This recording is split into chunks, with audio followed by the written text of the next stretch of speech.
ওই দৈত্যরাজ। মেয়েটি বলল, বাবা, যদি আমার কথা বিশ্বাস না হয় তবে আমি এখনই একে মানুষ করে দেখাতে পারি। কসাই বলল, যদি এটা সম্ভব হয় তাহলে এই বেচারাকে মুক্ত করো। এটা শুনে মেয়েটি একটি পাত্রে মন্ত্রপুত জল নিয়ে এলো।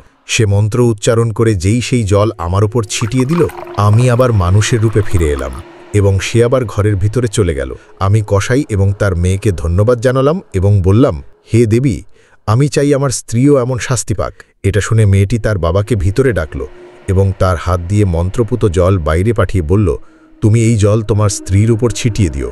আমি সেটা নিয়ে আমার বাড়িতে পৌঁছলাম। আমি দেখলাম যে আমার স্ত্রী ঘুমাচ্ছে এবং আমি মন্ত্রপুত জলের ছিটে তার মুখে মারলাম এবং সে খচ্চর হয়ে গেল। আর তখন থেকে আমি একে এই রূপেই নিজের সাথে নিয়ে ঘুরছি। এটা শুনে দৈত্য খুব অবাক হলো। সে খচ্চরকে জিজ্ঞেস করল যে এই কথা সত্যি কিনা। খচ্চর মাথা নেড়ে ইঙ্গিত দিল যে কথা সত্যি। এরপর দৈত্য ব্যবসায়ীর অপরাধের বাকি 1/3 ক্ষমা করে দিল এবং সেখান থেকে চলে গেল।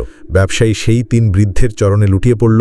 তারা তাকে আশীর্বাদ করে যে যার পথে চলে গেল এবং ব্যবসায়ীও নিজের বাড়িতে ফিরে গেল। গল্পটি ভালো লাগলে মন্তব্যে আপনার ধর্ম কি অবশ্যই লিখুন।